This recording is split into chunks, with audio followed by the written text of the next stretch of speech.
sheriff? I feel right off the top that you as taxpayers deserve a great leader like me who has benefited from your tax dollars as far as gaining knowledge as a former elected official for 16 years when I served as constable.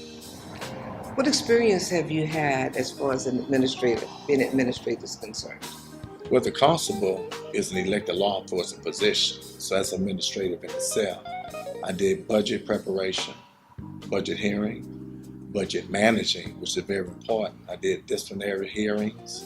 I answered only to the public, which was the good part about that job. You know, I was the department head, and I had a good relationship with the public. Did you have to fire anybody? No, because my compassion for people wouldn't allow me to do that. I felt I got their attention and got my point across and didn't have another problem. How did you manage to get to know so many people in the Beaumont, Port Arthur, and Mid-County area?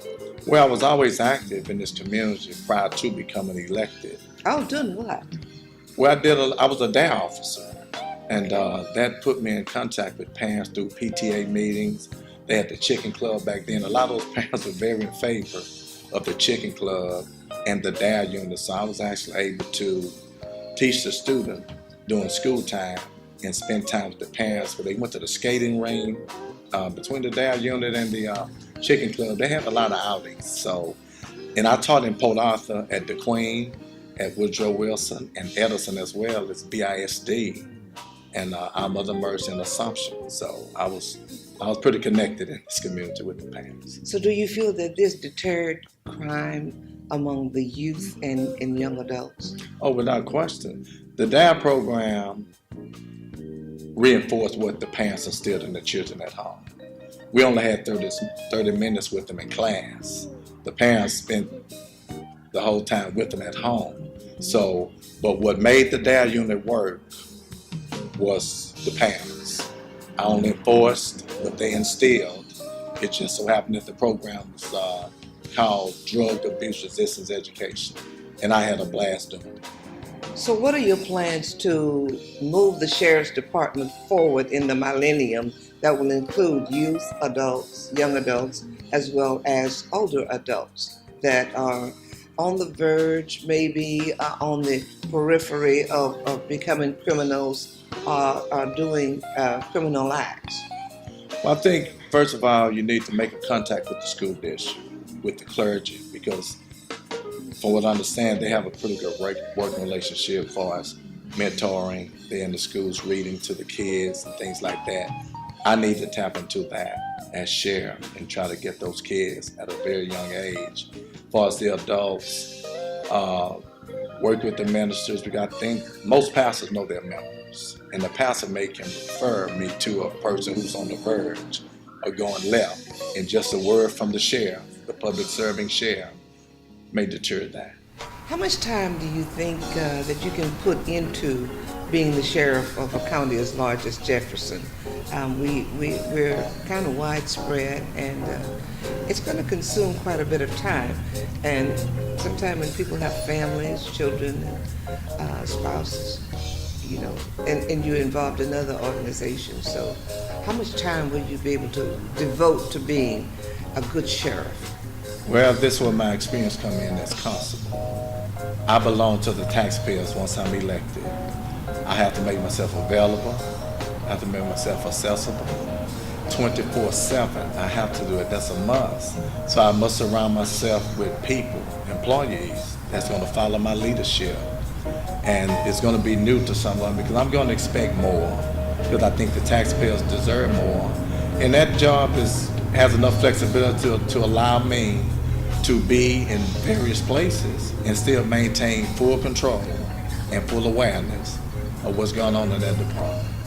So how do you plan to make the Sheriff's Department more cohesive in working as a team? First of all, I like to get there and know the person there. Learn the person there, let them know and assure them that a 30-year veteran and a one-week employee will not be treated any different. We are one department, one unit, with one goal. And I feel those employees needs to know each other. That's very important to me. I mean, I think it's a shame if you're walking in the mall and pass by a person who had the same uniform you wear and you didn't know that.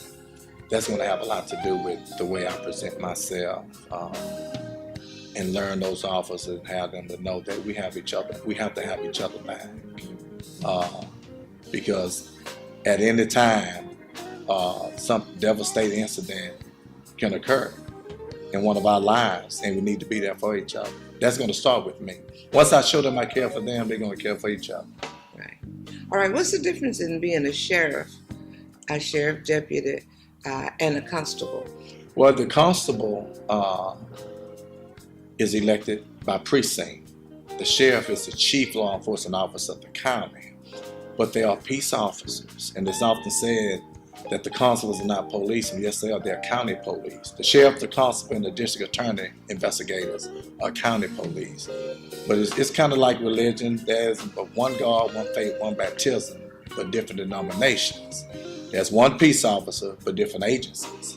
And we're all certified by the state of Texas. So the constables are very much a police officers. If I'm elected sheriff, I wouldn't have to do anything different as far as state requirements. I'll already be certified. All right. So we're talking about a good old Joe whose interest is the people of Jefferson County. No fanfare, no highfalutin anything, just caring for the people of Jefferson County as sheriff. That's all I've ever done, Ms. Wright, is care for the people of Jefferson County. I get the opportunity now without overstepping my boundary into another constable's precinct. I'll be the sheriff, so I can receive a call and address a problem anywhere in Jefferson County to any citizen in Jefferson County that's inclusive of every nationality that's in this county. Man for all the people. Man for all the people.